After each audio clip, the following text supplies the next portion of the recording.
versus evil Decepticons with the fate of Predator hanging in the balance. Transformers Generation 2. Hello there everybody, this is Graham, also known as the Collector75. Welcome to part 3 of my Transformers Generation 2 comics review.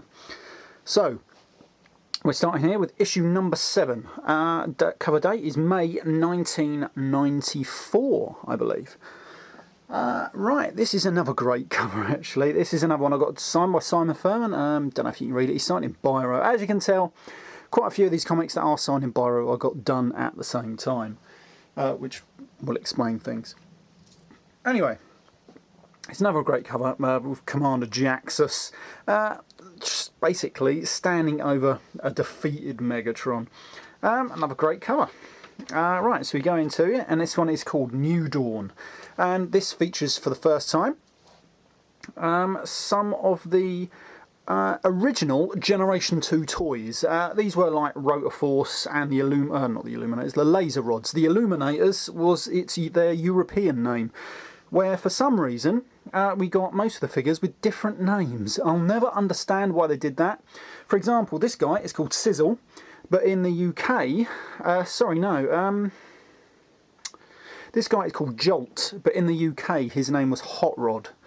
Yeah, that was a bit strange. And these two guys up here, we were Rotor Force. They had completely different names as well, but you know, if you're interested in that, just check back through some of my Transformers reviews. I'm sure I'll go on about those plenty enough. Yeah, but him called Hot Rod, that was a bit strange. Anyway, so yeah, so we're seeing for the first time some of the original G2 toys. That Megatron has given life, because in last issue, number 6, he did steal the creation matrix from Optimus Prime and has infused these with new life. And now the weapons they've got are like, I don't know, they're supposed to like seem more dangerous, and I don't know, it's a bit strange, but different to all the previous sort of like generations of Transformers. I don't know why, they don't want that sort of like technologically advanced, but that's the way the story sort of pans them out to being. I don't know why, because they're not. Anyway, as we see the so-called Transformers in question, as you can see, we've got a few Autobot ones that will sort of come into play a little bit later on as why they're Decepticons at the moment. But there we are. They're attacking the mining outpost of Styrokos, is it? Where they're mining something called Rahanium. Oh, I can't even know if I'm pronouncing it. Rahanium gas. But that will come into play later on. And now we see the rebuilt Darkwing. This guy did get a toy, of course. This was, I believe, Dreadwing and Smokescreen. In the UK, he was called Ace Evader and just Stealth Assault, depending on where you picked him up. But that is quite a good toy actually. Has its faults, but overall pretty good. But I do love it how he's just firing loads of missiles off and everything. And he basically ends the battle. Right after that, I love this bit where Megatron just casually dispatches one of the miners of that Styrokos, or whatever the bloody hell it's called. Right about now, this is where Megatron just issues Starscream with a few menial orders, and he realises that his usefulness to Megatron is just about up. So he thinks, well, now's the time that I've got to start looking out for number 1. And basically, Megatron comes up to the same conclusion, funny enough. And right about now, this is where he basically has thought about what Optimus Prime said to him before in the last issue, where there's other Decepticons, so he just sent a shuttlecraft with a few Decepticons out to that sector of space to see what's there, and this is them returning. And it says, the others all dead, they took us apart like we were nothing, and I don't think I can. And then he sees, like in a reflection of Megatron's head there, that the shuttle just explodes, killing Skullgrin. And he decides, well, we have been challenged, a gauntlet thrown at our feet. And as he says to them, tell me, as warriors, how should we respond? And you've got like, death to pretenders, rip, tear, kill every last one, bludge, beat them into the ground. That's sort of like a response there, of course, their former commander, Bludgeon. And he says, ha, sweet music to my audio receptors. Prime is a fool to even consider an alliance. We need no one. And now we goes back to Jaxus, and he says, welcome back, Commander Jaxus. Oh, trust well went at. Oh dear, the pressure is becoming too much to him. I feel that he is slipping back. And he says, and this is where he notices that they had an advanced party of Decepticons, and he says, well, see, I've tried tact diplomacy, now it gets ugly. And with the approaching war world, Jax dispatches one of these, I don't know what they're called, but it's a large scale ship to attack it, with lots of smaller craft, and basically they try destroying a few of them, but realise that there's just too many of them. All the other Decepticons are board the war world, and this is what I love. We have these weird looking Decepticons from the Cybertronian fleet against these even stranger looking Decepticons, because you've got Pretenders and everything like that.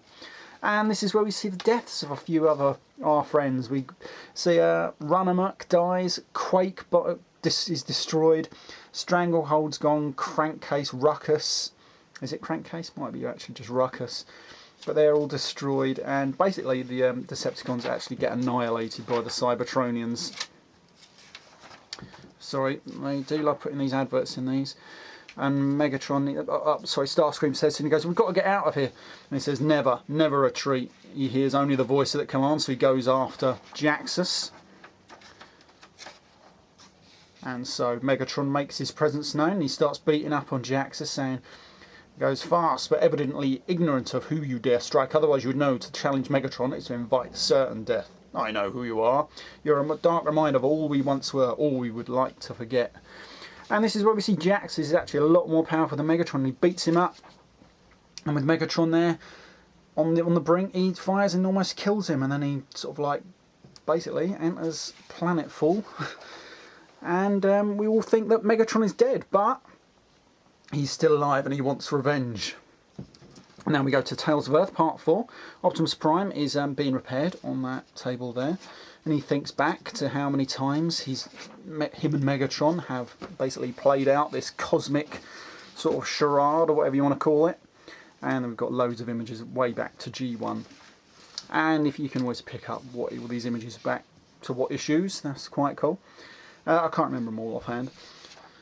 And anyway, so we go back, and he says when he finally had a chance to end Megatron's tyranny, he didn't. He saved Megatron's life. Then Megatron barges in, and I love this picture of Megatron here, just all destroyed. I was thinking of trying to do a custom Megatron, like buying an old G2 Megatron, try and fit it out with some like ball joints and stuff. I could do that, and then just do this one with all his damage and everything. Pretty damn good. Anyway, so we move on to issue number 8. Now, this is the issue where we announce that Transformers Generation 2 is coming to an end. It got cancelled after just 12 issues, which is a crying shame, because it was actually pretty good. Anyway, so we go on to this issue. So we go inside. This one is called Escalation. This is basically where Jaxus says they are going on the attack. They are going to obliterate worlds left, right and centre. They're going to spread out across the world, then close their fist and crush all the life forms in the world. Therefore, bringing Optimus Prime out of his hiding place, and then they will crush them along with them, and then leaving nothing but the Cybertronians in the world. And then we cut into Tales of Earth Part 5, where Megatron has turned up at Autobase, basically to seek an alliance with Optimus Prime. And I love Derek Yaniger's artwork. It's absolutely fantastic. I believe, though, this is the final issue that he did any work for Transformers. All he did after this was just the covers. It's a bit of a shame, because I think his artwork was really, really good. Anyway, so as you can see, this is where Megatron knows, and they basically enter into an alliance. And then they say, well, we've got a distress call from some planet, let's go. The Decepticons don't want to go, but Optimus Prime says, well, we're on an alliance now, so we're going. So they go, and basically this is where Starscream knows he's got to start looking out for number 1. Then we continue with the storyline of Escalation, and the Autobots sort of like see this world that the Cybertronians are trying to purge, and then go and stop them. But this time, for some reason, the Autobots have a lot of trouble against them, and they never had so much trouble against them before, so I don't know why they're starting now.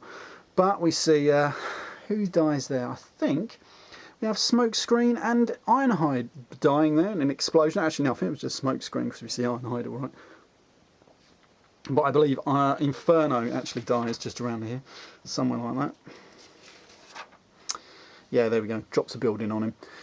Anyway, after this, the Autobots are in real trouble, but the Decepticons come to their aid, as you can see.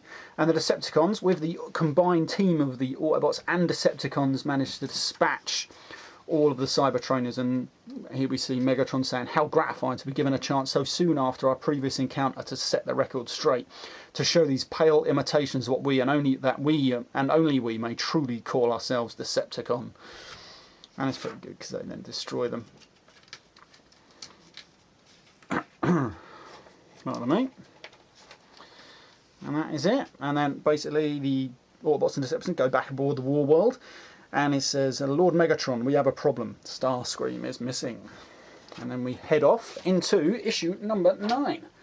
And these issues now build towards the climax of this storyline.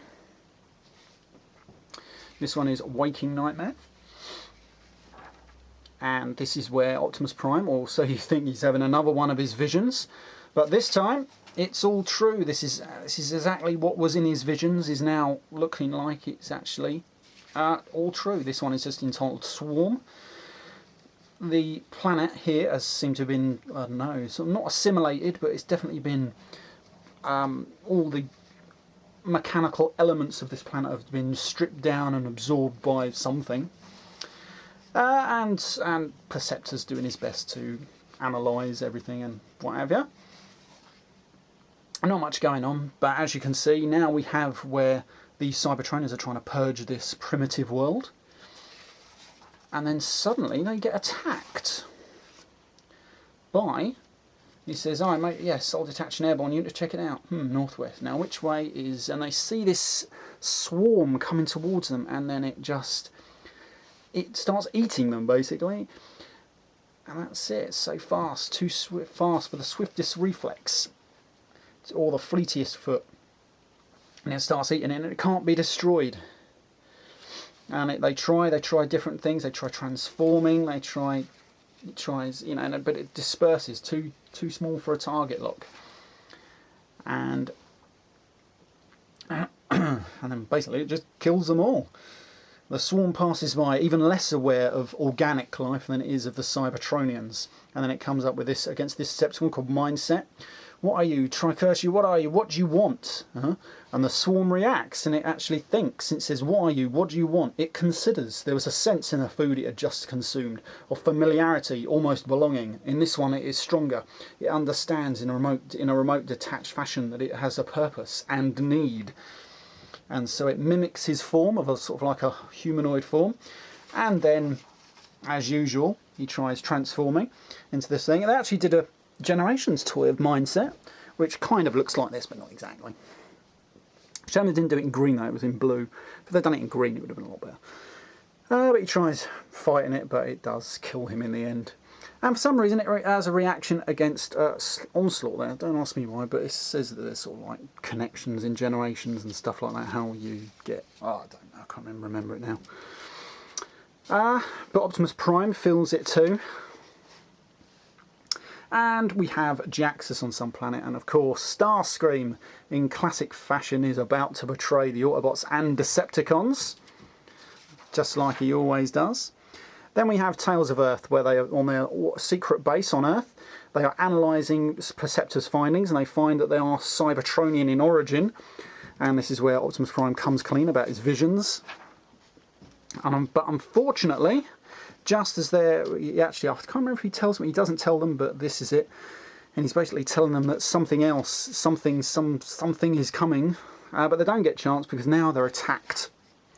And they can't understand how, because they've also got all these safeguards and stuff, but they're attacked by Jaxus's troops, incoming for the final battle. So we move on to number 10. And I'll do this in another cool cover here. I just love the Total War. And all of Jaxus's troops are now attacking Earth. And not too much happens. This is a bit of a battle, really. But the main focus is all the war world. The Decepticons are trying to fight off everyone. But Starscream is going to have a hand to play, which we will soon find out later. Meanwhile, the Autobots and the Decepticons are teaming up to try and fight all these. And this is where we sort of get Autobots teaming up that are some bit too cosy with their alliance. And I love this. Look, Electro, these Transformers are combiners. 2 distinct entities in one chains form. Surprising, yes? Shocking. Because obviously they're using electricity as their weapon. I thought that was always quite fun. Anyway, so we go on. Like I say, it's more battles and stuff. And Jaxus is a bit surprised that all his fleet, his legions, his thing, and so far has been repulsed by this ragtag Autobot fragile Decepticon Autobot alliance. And he says, well, we've done well so far. And he goes, what do you mean, Autobot? And they see even more coming. And he says, whatever it takes, this ends here. But aboard the War World, Starscream has managed to secure it, along with a fleet of Cybertronians. And he goes, mine, all mine. If Jaxus thinks I'll settle for some lowly provincial seat of power, he's very much mistaken. So, more battle on the planet and everything. Now Starscream goes towards the Matrix. And he's already got his plan. And then we see Optimus Prime and Megatron have thought that they need to get to the War World, and that he obviously has a ship cloaked nearby. And basically they find it. And this is their plan, to get to the War World, to try and use the World War to strike back at the Cybertronians. And then Jaxus, I believe, has made an order for every damn Cybertronian ship, no matter where it is in the galaxy, to return to Earth, to finish this now. And so we have Deep Space, the Fringe Worlds, Battalion Xerxes, en route to Earth. And they're on their way there, and then suddenly they encounter the Swarm, and it assimilates their ship, destroying everything.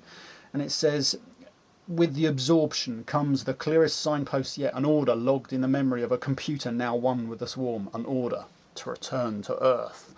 So it looks like the Swarm is now headed for Earth, along with the Cybertronians and the Autobots and Decepticons. So everyone is now going to be in the same place at once. So then we come to Tales of Earth Part 7. And this has some fantastic artwork by Jeff Senior. I love that picture of the War World there. Kind of Unicron looking. I think that's absolutely brilliant. But now we see exactly what Starscream has done. We have, again and again they hail me. Why have I not responded? What is happening? And for exquisitely long moments I give them only static. Then I give them my answer. And Starscream just uses all the weapons aboard the War World to dispatch all the Cybertronian vessels in the vicinity. And they can't believe it, and then Starscream just takes a pot shot at one of the huge Cybertronian vessels orbiting Earth and destroys it, and it sends it into the atmosphere of Earth where it all burns up. Meanwhile, Optimus Prime and Megatron, using their shuttle, are approaching the War World, and they says, well, that's a bit strange. What's happened here? Has someone liberated the War World, breaking Jaxus' stranglehold? And if so, who? A friend would have surely signalled us. An enemy fired upon us. Why do I get the uncomfortable feeling that whoever it is wants us to come aboard? And this is where Razor Claw notices that some of Megatron's new recruits aren't very Decepticon-like at all. And where I think we see Leadfoot here of the Rotor Force actually quite admires Grimlock. And he says, Grr, if some of Megatron's new warriors are a little too comfortable with this alliance, I'll tell you this, Manta Ray. Oh, it's Manta Ray, not Leadfoot. I think for a second you're unsure where your true loyalties lie. I'll rip out your primary fuel pump. And then we say, inside the War World. It seems someone's redecorated in my absence. All the strange changes to the War World, but then they get sucked into the walls, basically, and then deposited in this area here. Where we're going to come to this last page, where it's Starscream. And it says, not exactly, not anymore. Through the Matrix I've become one with the War World, made an extension of my own consciousness. I have become, in essence, a living weapon. Well, that was actually really, really cool. So Starscream has now got the power of the Matrix and combined himself with the War World. Not a bad little cover, that one. Not the greatest cover in the world. Not too much happens here. And this is just more Starscream using the War World, just goes on to torture Optimus Prime and Megatron. And that's about it. Not too much happens apart from the fact that Jaxus starts really to lose his cool because they just can't seem to destroy these Autobots and Decepticons. And that's it, basically. And this is where we find out that maybe there's someone else that Jaxus takes orders from. We've hinted at it in the past, and this is it. Unless the process can be reversed, I fear for us all. Open a master channel to the hub, priority 1. I must speak to the Liege Maximo. I believe he was mentioned in issue 4, but hardly ever again. So there is definitely someone else out in the far fringes of, well, not even known space. So we continue. Again, like I say, Starscream is just torturing Optimus Prime and Megatron. Not too much. But Optimus Prime does notice that something strange is going on, where he should fall to his death. A cable suddenly helps him out and he can grab it. And we're going to find out exactly what's happening a bit later on, like I say, not too much. But the Decepticons now attacking the War World. But Optimus Prime somehow magically found himself to the bridge. He doesn't know what's going on. But he tries contacting Jaxus and he says, Commander Jaxus, of extreme urgency, I must speak, break off attack. It's coming. Can sense it closer, near all the time. We must confer, pool our resources. But this thing, before it destroys us all. And it says, Sir, should we respond? Yes, I believe we should. He opens a comm link to Optimus Prime there. And he says, is the primary weapons net online? So Optimus Prime can hear. And he says, yes, sir. Full power. Goes target the planet below, random locks, and blow it apart. And you just see Optimus Prime's face there. And I just love this next picture. Not by the backup's always done by Jeff Senior now. And I just love this. San Francisco, nice hot day, and it says, clear skies with a cool breeze rolling in across the bay to keep temperatures in the balmy mid-70s. It's hard not to smile at total strangers. An altogether unsuitable day for the end of the world. And then you just see a massive nuclear explosion taking out San Francisco. I just thought, this is what we need in Transformers. Total destruction. Absolutely brilliant. And that's it. And Jaxus is now just blowing Earth apart. And he says, no, no, no. He goes, why? Why are you doing this?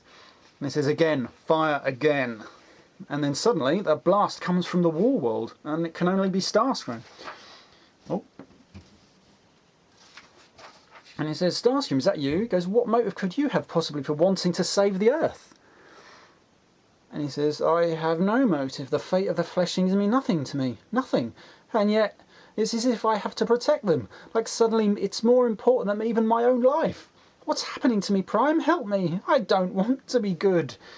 And then Optimus Prime realises, he goes, there is no way, blah, blah, blah, blah, blah. There is no way of truly influencing the Matrix to foresee its ultimate designs. The path taken by those granted life cannot be predetermined or controlled, but it can change. And then he realises that maybe there is a way of combating the Swarm. But unfortunately, the Swarm turns up, ready to destroy the War World, the Cybertronians and Earth. That's a brilliant ending to that story there. And with only one issue to go, we head into number 12, a double-sized finale issue with Optimus Prime on the cover here, and it's the end of the road for Transformers Generation 2. 48-page final issue. And this is it really, not much to manage, a bit of a backstory there to what's been going on. And we've now got 4 books in this one. Book 1 is part Judgment. Not too much happens. Basically, Starscream just says he doesn't want to be good. He doesn't want to be a hero, especially not a dead hero. So Optimus Prime makes him a deal. He needs the Matrix back. He goes, all right, and then eventually, because he knows that he doesn't want to be good, basically. So it's kind of cool. The Swarm attacks the Cybertronians, destroying them. Jaxus at the time thinks it's a trick, but Optimus Prime in the end gets the Matrix back off Starscream because he knows this is his only chance. So this is it. And he says, sir, we can't fight this thing, sir, sir. Because we are Decepticons, there is nothing we cannot face, nothing we cannot fight, nothing we cannot crush. So he destroys his own comrade there. And he says, Optimus Prime is coming at us on a sky sled. Should we do nothing? Let him come. And I'm glad this next book was drawn by Jeff Senior, because this is where Jeff Senior really excels. He just knows how to draw. Some great stuff here. This is where we have Megatron exiting the war world with Starscream. And they've come up with a great plan. They know how to combat the swarm. They're going to use the Rahanium gas because it basically makes metal super dense, highly resistant to damage. And they figured out that the swarm breaks down metal and what have you at the molecular level, but the Rahanium gas should plug those gaps, making the swarm not able to break them down. But they're going to give it a go. Optimus Prime gets onto the Decepticon flagship Twilight as it's being destroyed by the swarm, just ready to face off against Jaxus. Jaxus there takes a few good hits at Optimus Prime. Optimus Prime has no chance against Jaxus, and Jaxus just starts doing what he does best, kicking the living daylights out of Optimus Prime there. And just some great artwork all round. And he says too late, it's just too far gone. And Optimus Prime is just about at the end there when suddenly the swarm breaks through, breaking Jax's hold of him there. And the swarm then mimics his form after he says, "I challenge you." And then it consumes him. Well, it would do if there weren't so many bloody adverts. As you can see, and then it just rips him apart. Optimus Prime then gets blown clear because after the engines have ruptured. But the swarm then comes after him, mimicking Optimus Prime's face. But he does get pulled aboard the war world. Meanwhile, Megatron is heading towards Earth to dispense the Rahanium to the Autobots and Decepticons below. And he heads into the swarm. He needs to test it after all, and the only way to do that is first hand. And now we have the assembled Autobots and Decepticons on this page here, ready to try and fight the swarm. Oh, that was worth it, wasn't it? And that's it, basically. Not much else. The swarm, they have got these like electro shields that they're going to use. And this is it. Razorclaw thinks, well, enough's enough. These an example has to be set, so he's going to kill Leadfoot. But unfortunately, he doesn't get the chance. They kill Razorclaw before he can kill them, signifying an out, and we've got the little letter column there, signifying their change to the Autobots. And that's it. Not much else happens. Starscream offers Optimus Prime a can of that Rahanium gas to make himself invulnerable to the swarm. And he says, "Oh, that wasn't like me at all. I hope this damn bloody Matrix hasn't done me no permanent damage." But Optimus Prime knows he cannot do that. He knows he must die at the end of this. The only way of combating the swarm. Meanwhile, on the ground, we have people dying left, right and centre. As the end of Ramjet is consumed, Frenzy absorbs too much sonic power, and he just, don't know what happens to him, but something happens to him there. He's gone. And lots of other people die. Dirge, Nightbeat, Slag, Slingshot, all dead. But Megatron comes through the swarm, impervious to it now with the Rahanium gas, and they dispenses it to the remaining Autobots and Decepticons on the planet below. That's the bit where he offers the Rahanium to Optimus Prime. And the last book is basically the swarm consumes Optimus Prime. It consumes him bit by bit until finally there's only his little body left, and then he gives the Matrix to the swarm. The swarm apparently just never got that spark of life, and that's what it was missing. That's what it wanted, and so it gives it all gladly to the swarm. The swarm takes it and realises that, I don't know what it realises, to be honest, but it does changes, and this is it. Becomes a force for life. And then Optimus Prime gets his new body, and after a parting gift from the swarm, and that's it. The swarm has changed into a force for good. I don't know whether the swarm was supposed to be the Vok in Beast Wars or not. I know it's been hinted at in a few different things, but I don't think it was. A bit strange if it was. But that is it. That is the end of the story. The Autobots, the swarm leaves Earth. The Cybertronians have been vanquished, and the Autobots and Decepticons are now in an alliance. And that's it. That's how it ends. But Optimus Prime knows. He has heard it before, just before Jaxus dies, of a place, a name, the Hub. And so we see the hub of these Cybertrons all interconnected. And we see Rook reporting to the Liege Maximo. And he says, "Many of our ancestors survived." And he says, "Yes, I know, I would have felt Megatron's death. You see, Rook, to me he is less of an ancestor, more of an offspring. In his way, Prime is so naive. You cannot destroy evil. It exists always as a counterforce, a balance in nature that always must be maintained, no matter how noble the founding intention. Thus, when the first name Prime was created, so the Liege Maximo So was the Liege Maximo, and from the Liege Maximo came the Decepticons and all their subsequent generations. Evil is infinite. This ridiculous, fragile Autobot Decepticon alliance has destroyed but a fraction of my Empire's total force. Irritated rather than wounded, rest assured, Rook, the day of reckoning will come. And that was the end. Simon Furman did write another little ending bit where he says it's a bit of a shame. But this time he thinks, well, if it does come back, he'll be there, no doubt, and so will we. So, and that was it. That's how it ended. Little did we know that I thought, to be honest, Transformers ain't got a chance, but we did get a few years later, we did get Beast Wars, and that's just sparked everything off again, which is brilliant. Right, that was the end of the Marvel US run. I'll be back in part 4 where I look at some of the things that did come after this run and actually did continue the story. Anyway, that has been part 3. I'll see you all in part 4. Bye for now.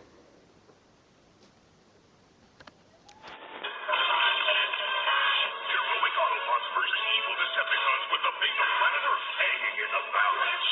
Transformers Generation 2. And now, through the magic of the Cybernet Space Cube, the computer-enhanced stories of the Transformers. Transformers Generation 2.